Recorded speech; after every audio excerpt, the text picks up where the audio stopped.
Hello, this is Dr. Malorani, and I've decided as a part of the wrap-up of the course, what I'm planning to do is to go through all of the materials in small chunks since we went online. So, and that in turn will help you prepare for the final exam, which will be at the end of this week, the week of March 20th. So what I'm going to do is open up each of the weeks, talk about the content, talk about the things that I think are important in each of the categories that are covered each week, and then you'll be able to review them chapter by chapter. So I'm going to start with Chapter 7. Chapter 7 deals with cash and receivables, and so let's get started there. So as you know, cash and receivables appears on the balance sheet, and they're both what are considered current assets. So current assets are those things that can be converted to cash within the operating cycle or 1 year, whichever is less. So cash is fairly self-explanatory. It includes things like cash itself. It also includes some other things that we may not always consider cash, such as checking accounts. But these are things that are readily available in liquid, and we can use them to pay vendors, employees, and other things. Receivables, on the other hand, what we're talking about here are monies that are owed to us in the course of business. Sometimes they're called trade receivables, and trade receivables or accounts receivable, as they're more commonly called, have some metrics and analysis that we'll talk about briefly as well. The chapter also deals with something called note receivable. And the note receivable is something different than trade receivable, because what happens with trade receivables, which we call accounts receivables, those get executed when people sell, or firms sell their products to their customers, and the customer buy them on credit. A note receivable could be a loan that were given to an employee, somebody on the board of directors, or some other agreement, much like you would get from a bank if you went and got a loan. It's a note for a specific purpose. And they have special issues in valuation that we'll talk about. So let's talk about how to report cash and related items. I'm not going to spend a lot of time on cash, but I do want to emphasize that it's not simply the currency and coins. It also certified checks and checking account items. Banks sometimes charge commercial firms to hold their cash. So we might call that negative interest rates, or they might just be called fees. But organizations need cash to pay their short-term obligations, pay their employees, pay their vendors, pay for their utilities, etc. So companies need cash, but they don't want too much cash, because cash actually doesn't earn anything in this environment, and sometimes you have to pay a fee to have somebody maintain the cash for you. So while it's an important item, it's something that we want just the right amount, not too much, not too little. So other things that are cash equivalents, treasury bills, commercial paper, money market funds, these are things that we can convert to cash within 30 days. So those are the cash equivalents.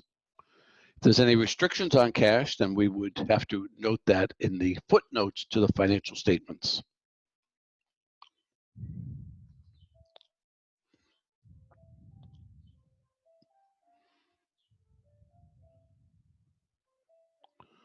So here's some examples of how to classify cash, which you can read through. Excuse me. So where do I park my cash? So what do we mean by that question? Well, what we mean by that question is that when companies and some of the big tech companies like Apple and others have lots of cash, they have to find ways to try to get some earnings on it. So they look for opportunities that will take their money for a short period of time and pay them some amount of interest. And so it might be municipal bonds, commercial paper, government bonds, and things of that nature. Very liquid, relatively secure, and something that earns some interest when there's some excess cash. So next we'll talk about accounts receivable and look at some of the accounting issues related to receivables. So receivables are a claim against customers for goods or services that we've delivered to them. It can either be an oral or written promise. Most often, trade receivables are just I place an order, often electronically, and you ship it to me and then send me an invoice. So most often, there's not a contract. There are some exceptions to that. If it's a big project, I've been involved with software companies where we've had to have extensive contracts and payment terms and things of that nature.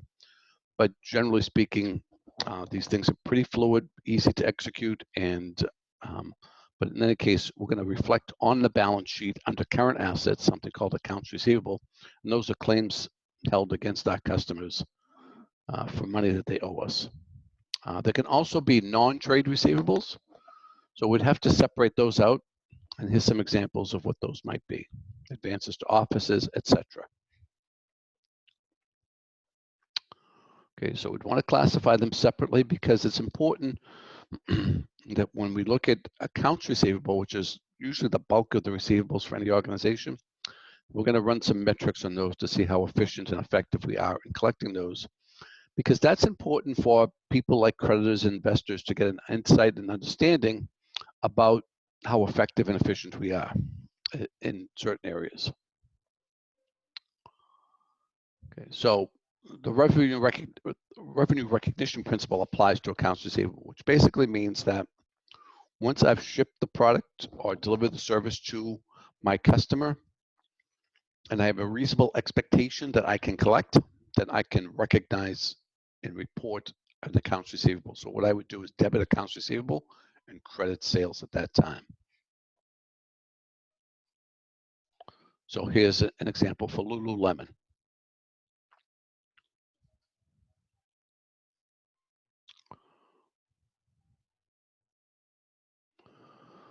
So when do I recognize it?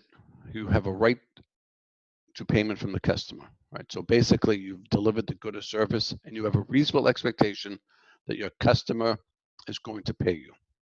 Once that occurs, you should recognize, and that's the matching principle or the revenue recognition principle.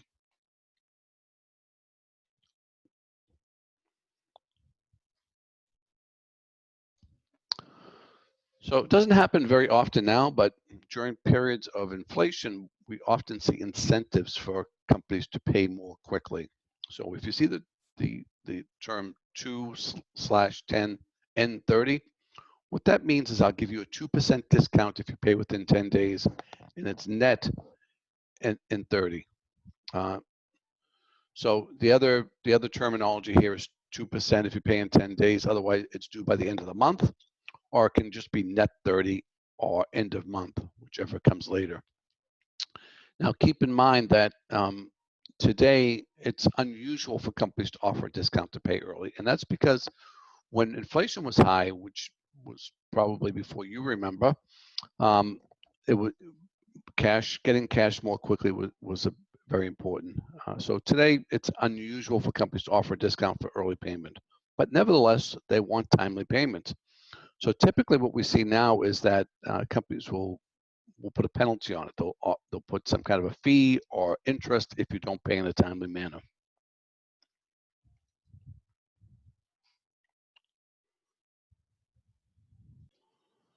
In addition to a discount that you may give somebody for prompt payment, there's also something called returns and allowances.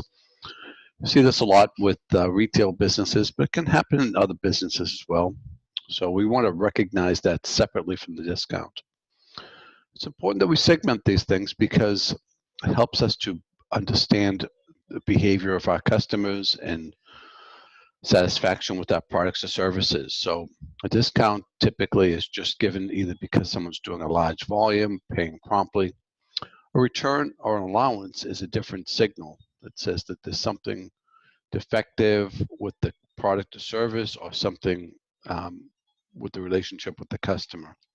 So we want to track that and analyze the trend of that as well to ensure that that things are moving in a favorable way for the business. So we'll report both of those items separately for internal reporting. For external reporting, that data really, you have to search for it either in the footnotes or maybe in the management discussion analysis.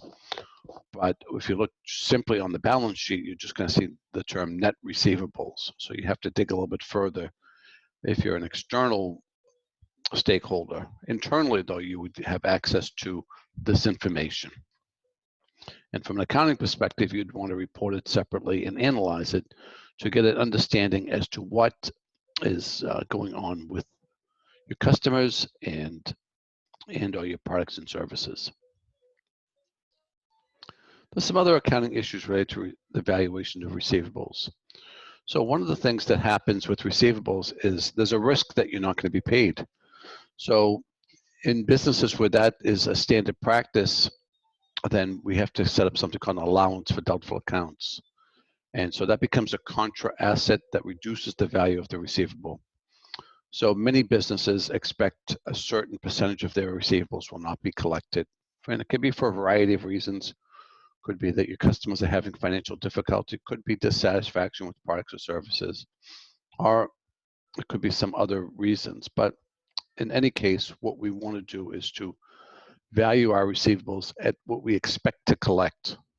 So I may sell $100 million of products or services to a variety of customers, but if I know historically I only collect 99.5% of that, then I should only recognize that as sales and receivables. And so I have to make an adjustment for things that I expect are likely to happen in the future that would reduce the value of my asset and my sale dollar.